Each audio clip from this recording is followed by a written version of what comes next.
kita melakukan coaching, sebagai awal nih ya kan, saya akan melakukan beberapa pertanyaan Ibu. Yang pertama, saya tentunya akan mendiskusikan tentang rubrik penilaian kita hari ini, ya Bu ya. Kemudian coaching juga hari ini, coach dan coaching akan saya amati dan tentunya saya nilai sesuai dengan rubrik penilaian. Apakah sudah sesuai dengan alutsista atau belum? Kemudian bagaimana Ibu memberikan pertanyaan berbobot kepada coaching, dan juga bagaimana coaching tersebut merespon atau menanggapi pertanyaan dari coachnya. Nah, jangan lupa nih Bu Luli, disesuaikan dengan prinsip coaching. Di antaranya apa saja? Pastinya adalah kemitraan, kemudian proses kreatif, dan juga memaksimalkan potensi. Nah, pertanyaan pertama yang akan saya tanyakan sama Bu Luli nih, pastinya kompetensi apa yang akan Ibu Luli kembangkan pada coaching kali ini? Potensi yang ingin saya kembangkan yang pertama adalah kehadiran penuh itu Bu ya. Kemudian mendengarkan aktif dan bagaimana memberikan pertanyaan yang berbobot kepada coaching saya. Baik. Yang kedua nih Bu Luli, kompetensi mana nih menurut Bu Luli yang akan dikembangkan secara spesifik dan pastinya ingin diobservasi? Kompetensi yang spesifik yang mau saya kembangkan kali ini itu adalah mendengarkan aktif Bu dan memberikan pertanyaan yang berbobot kepada coaching saya. Oh siap. Akhirnya nih Bu Luli, pertanyaan dari saya nih.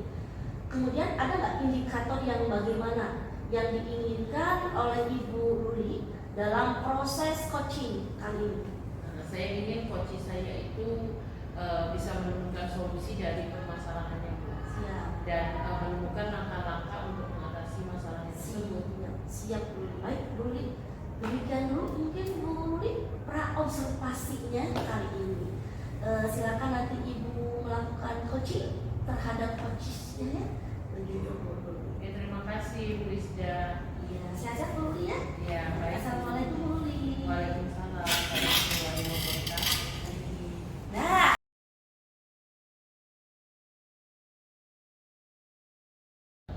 Assalamualaikum Pak Andi. Waalaikumsalam warahmatullahi wabarakatuh Bu. Ya, apa kabarnya? Alhamdulillah sehat Bu dan Ibu. Baik, saya sehat. Nah, pagi-pagi tadi ini loh saya kok dapat WhatsApp dari Anda. Ada apa gerangan? Kok mau menemui saya?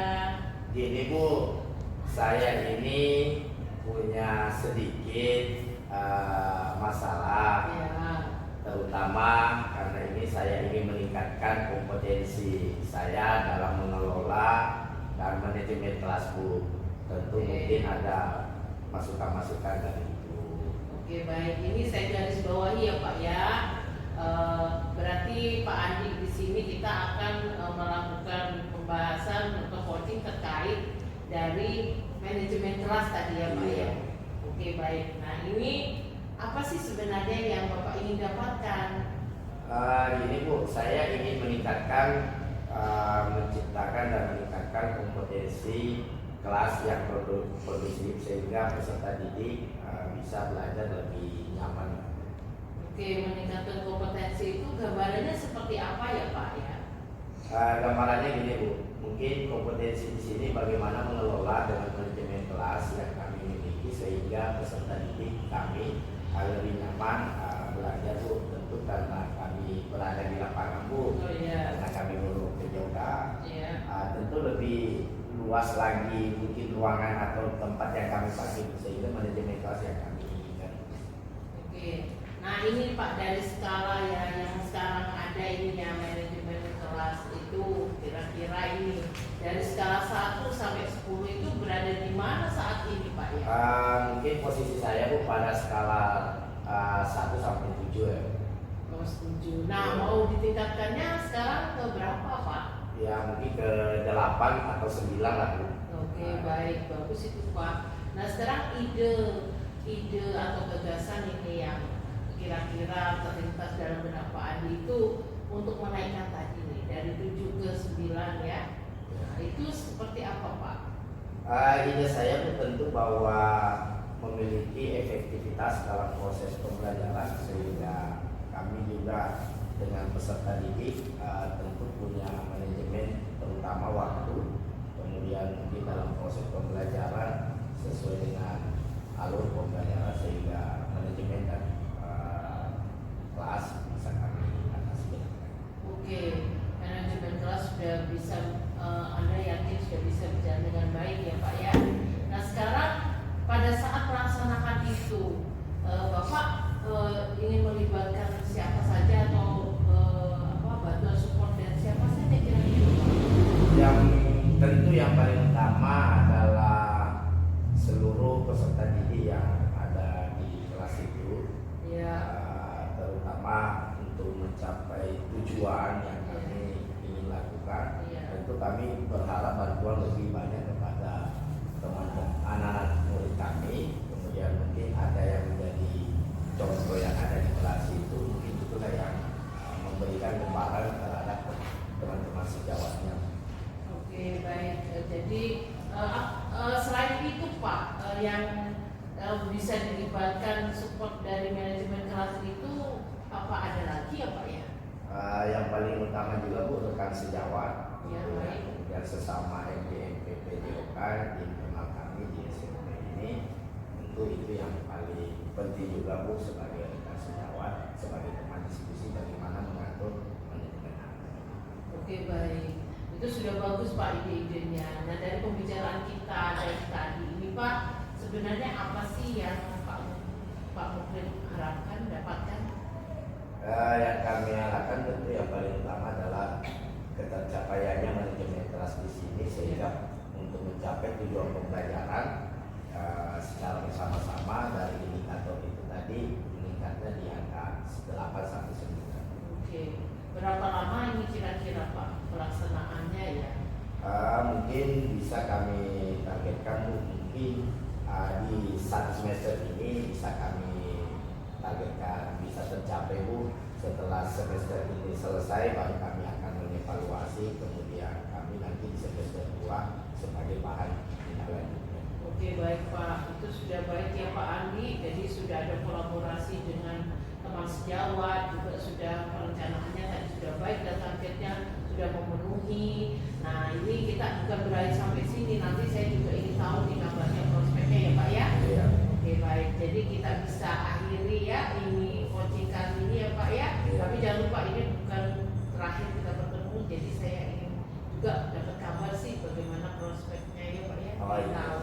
Tentu pasti kami akan menyampaikan Bu apa yang kami nanti dapatkan sebagai ibu, rekan kami, sebagai tempat kami berdiskusi, apa yang menjadi kendala kami pasti akan kami sampaikan Bu, dan apa yang kami dapatkan setelah ini. Oke baik Pak ya, terima kasih Pak Andi. Sampai sini dulu. Dan kita assalamualaikum. Waalaikumsalam warahmatullahi wabarakatuh Bu Yudi.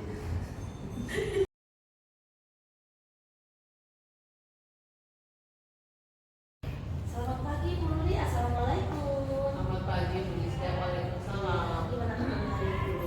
Baik Bu. Alhamdulillah. Ada hal-hal yang mau diceritakan kepada saya Bu Luli, silakan. Ya begini Bu, Ya. masalahnya pembelajaran di kelas saya yang pembelajaran kimia, nah, itu anak-anak itu terlihat kok tidak antusias, itu tidak seperti angkatan-angkatan sebelumnya. Nah itu jadi tidak semangat lah gitu. Jadi saya sedih ngelihatnya gitu.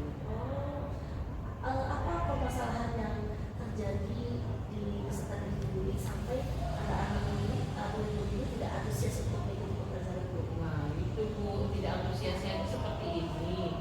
Misalnya kan saya sudah mengikuti pembelajaran itu, misalnya ada urutannya sudah pertama saya membukakan tujuan pembelajaran, kemudian saya menerangkan apa sih aktivitas pembelajaran kita hari ini, mau melakukan aktivitas apa. Biasanya mereka semangat, tapi ini enggak, jadi terlihat lesu gitu loh Bu.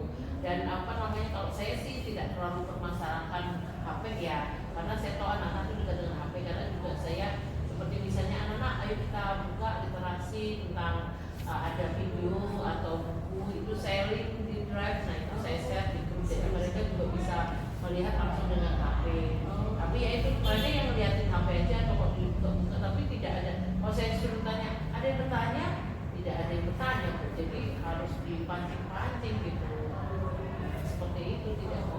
berarti guru ini pastinya punya tujuan dong, ya kan?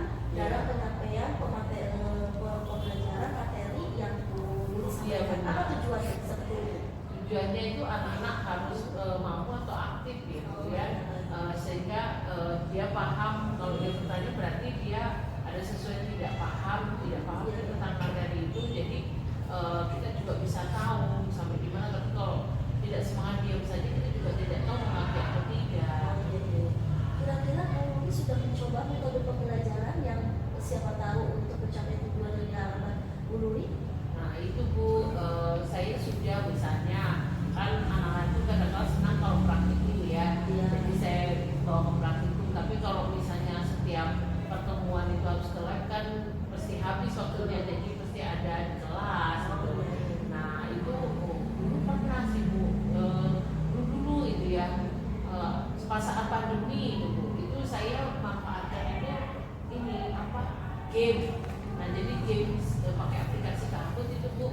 Nah pada saat itu saya bilang ke anak, pokoknya pada saat ibu menjelaskan pertama pembelajaran harus memperhatikan, karena nanti terakhir ada post test itu pakai aplikasi itu. Nah itu mereka semangat. Mungkin saya bisa coba itu lagi kali itu ya. Itu pada saya terapkan pada saat pandemi. Padahal kan tujuan sudah jelas ya.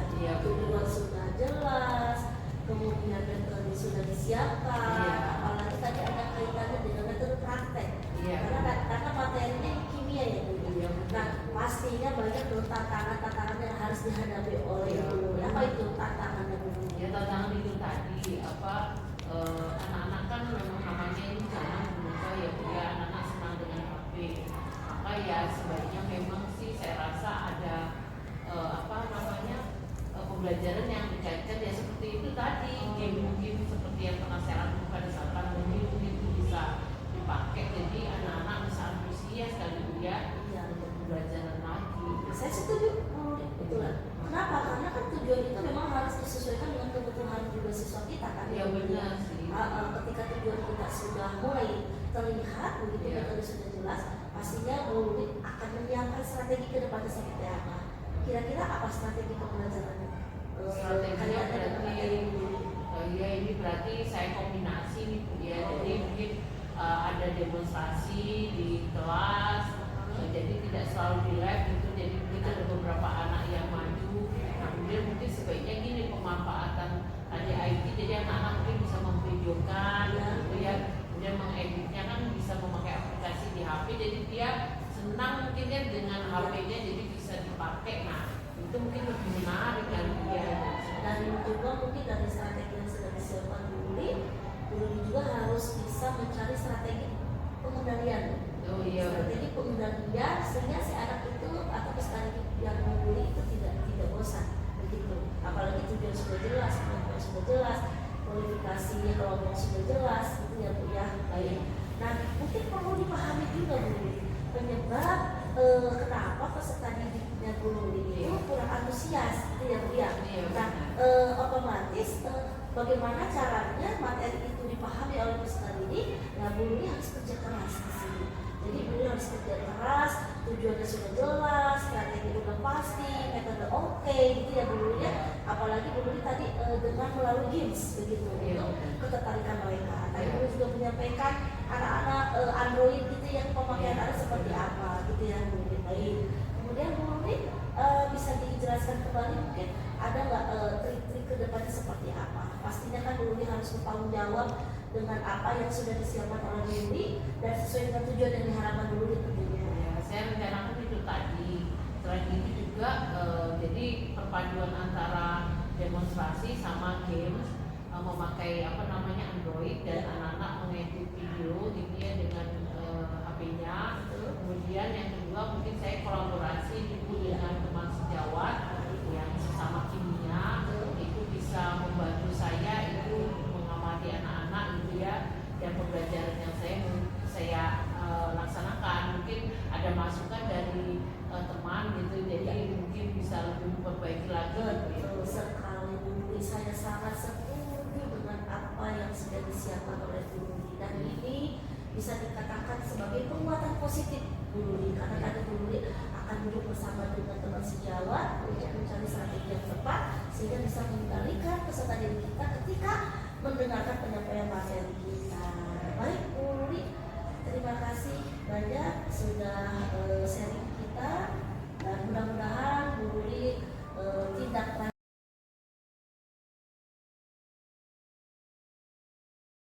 Assalamualaikum warahmatullahi wabarakatuh. Bu Lisda, apa kabar? Alhamdulillah Bapak, waalaikumsalam. Saya sehat-sehat saja. Pak Andi, bolehkah saya Pak meminta waktunya? Saya mau bercerita Pak tentang apa yang saya rasakan akhir-akhir ini di kelas saya Pak. Baik Bu Lisda, apa yang mau Ibu ceritakan? Begini Pak Andi, akhir-akhir ini saya merasa murid-murid di kelas yang saya ajar kurang antusias ya Pak dalam menerima pembelajaran dari saya. Selain itu Pak, jumlah murid saya Pak yang mengerjakan tugas yang saya berikan hanya 50% Pak. Begitu Pak. Kemudian Pak, saya mengharapkan solusi gitu loh Pak. Solusi atas permasalahan yang tentang antusias murid-murid terhadap pembelajaran yang saya sampaikan Pak Andi. Menurut Ibu, apa saja yang membuat murid-murid Ibu kurang antusias dalam pembelajaran bersama Ibu? Iya Pak, menurut saya Pak ada hal yang membuat murid-murid kenapa tidak antusias dalam menerima penyampaian pembelajaran saya Pak. Yang pertama adalah mungkin pembelajaran saya membosankan Pak, tidak asik gitu loh bagi mereka. Kemudian juga Pak terlalu monoton. Nah saya sepertinya yang lebih dominan dibanding mereka Pak. Nah ini ketika saya berbicara banyak hal dan sebagainya sehingga membuat si anak itu bosan. Kemudian bercerita di depan murid-murid saya juga mereka juga bosan karena saya monoton begitu Pak. Kemudian yang kedua Pak, saya tidak memberikan kesempatan Pak untuk murid saya untuk berpendapat gitu Pak, atau aktif berbicara dalam penyampaian pembelajaran saya. Itu yang membuat mereka bosan Pak gitu. Oh begitu Bu. Kira-kira apa saja yang membuat murid-murid Ibu antusias dalam proses pembelajaran Bu? Kalau menurut saya Pak, sepertinya nih murid-murid itu pasti ingin mendapatkan pembelajaran yang mengasihkan Pak begitu, dan tidak monoton, apalagi bosan begitu Pak. Wah, saya sependapat dengan Ibu. Terima kasih Pak. Lalu menurut pendapat Ibu, apa saja yang bisa membuat murid-murid asik dan tidak bosan pada pembelajaran Ibu? Iya Pak, untuk menjadi menarik anak-anak atau murid-murid kita pada penyampaian pembelajaran kita, pastinya Pak pembelajaran kita harus berpusat kepada murid-murid saya Pak. Kemudian juga murid saya diminta untuk aktif dalam pembelajaran. Pastinya mungkin dengan adanya ice breaking ya Pak ya, itu yang menarik. Kemudian misalnya games. Kenapa? Supaya pembelajaran jadi lebih menarik gitu Pak. Lalu kalau boleh tahu Ibu, lalu Ibu mengenai tugas yang diberikan kepada murid Ibu, apakah penyebabnya sehingga kurang antusias dalam pengumpulan tugas? ya itu tadi Pak, kemungkinan besar Pak saya memberikan tugas kepada anak-anak terlalu banyak sehingga mereka berpikir yang menjenuhkan begitu Pak. Nah itu yang sangat disayangkan. Dan juga Pak, jujur Pak, saya sumber belajarnya kurang. Saya hanya mengandalkan buku pelajaran yang ada di perpustakaan saja Pak, begitu. Kalau boleh tahu Ibu menggunakan sumber belajar apa saja yang digunakan? Yaitu Pak, saya menggunakan materi atau buku pelajaran yang sudah disiapkan di perpustakaan sekolah gitu Pak. Kemudian saya pikir banyak ya Pak ya sumber belajar itu kan tidak harus ambil dari buku pelajaran di perpustakaan saja, bisa dengan video YouTube ya Pak ya, kemudian juga artikel di blog, kemudian tulisan-tulisan di internet, atau misalnya menggunakan aplikasi yang sedang tren Pak saat ini. Anak-anak suka kayaknya Pak, yaitu loh Pak TikTok, Reel seperti itu Pak yang ada di IG gitu. Nah, betul sekali Ibu. Saya yakin sekali bila Ibu menggunakan berbagai macam sumber belajar, pasti akan membuat murid-muridnya lebih antusias dan lebih aktif lagi dalam proses belajar di kelas Bu. Ya Pak. Jadi mungkin nanti rencana saya akan merancang Pak, merancang pembelajaran yang mengasihkan dan dengan menggunakan sumber belajar yang tadi sudah saya sampaikan Pak, lewat digitalisasi misalnya YouTube, kemudian juga TikTok, dan yang kedua mungkin saya belajar untuk tidak memberikan tugas terlalu banyak kepada peserta didik saya atau murid-murid saya, sehingga nanti mereka menjadi tertarik dengan pembelajaran yang saya sampaikan. Kemudian Pak, ada juga saya akan mencoba untuk melaksanakan pembelajaran diferensiasi Pak, begitu. Karena dengan pembelajaran diferensiasi itu pastinya kita harus memahami kebutuhan si anak, karakter si anak, minat bakatnya seperti apa, dan itu untuk memudahkan mereka menjadi tertarik dengan penyampaian pembelajaran kita, begitu Pak. Bagus sekali rencana Ibu Isda, mudah-mudahan berhasil. Siapa? Sekarang apa komitmen Ibu terhadap rencana Ibu yang sudah direncanakan? Iya Pak, saya memiliki komitmen yang harus konsisten Pak, di mana komitmen saya itu adalah selalu membuat rencana pembelajaran yang mengasihkan dengan menggunakan banyak sumber belajar. Untuk apa? Tentunya Pak, untuk eksplorasi materi, sehingga murid-murid saya dapat menjalankan Merdeka Belajar. Dan juga Pak, saya akan membuat murid-murid saya senang dalam kegiatan eksplorasi materi yang saya sampaikan tanpa ada Pak unsur paksaan. Kemudian juga saya akan serahkan pemilihan sumber belajar Pak, yang tadi saya sudah jelaskan ke Bapak. Silakan digitalisasinya kita viralkan, kita aktifkan sehingga mereka tidak bosan, begitu Pak. Wah, bagus sekali.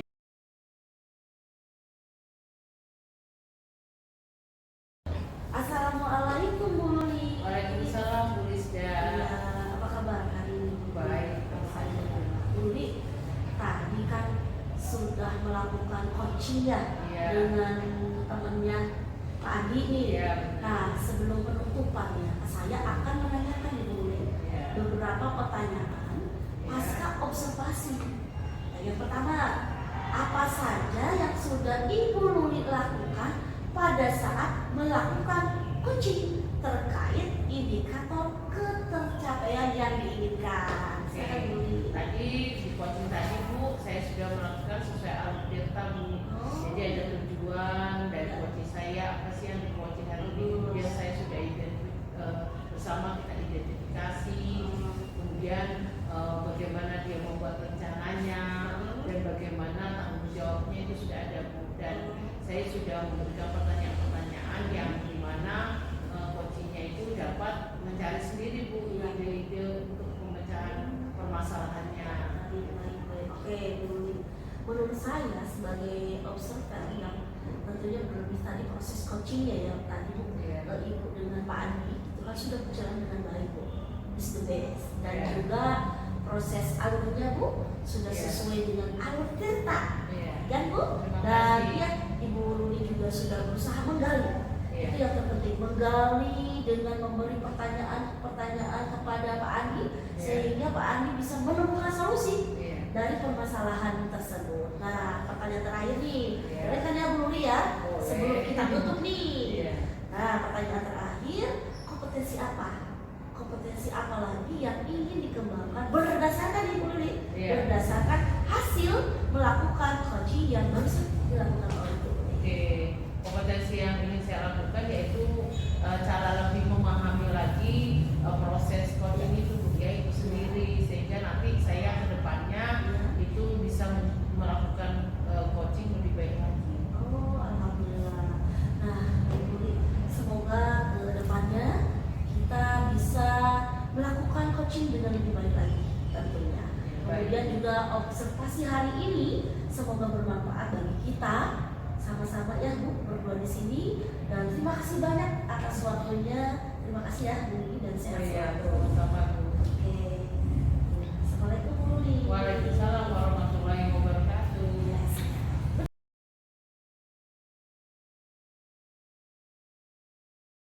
Salam bahagia, salam guru penggerak. Tergerak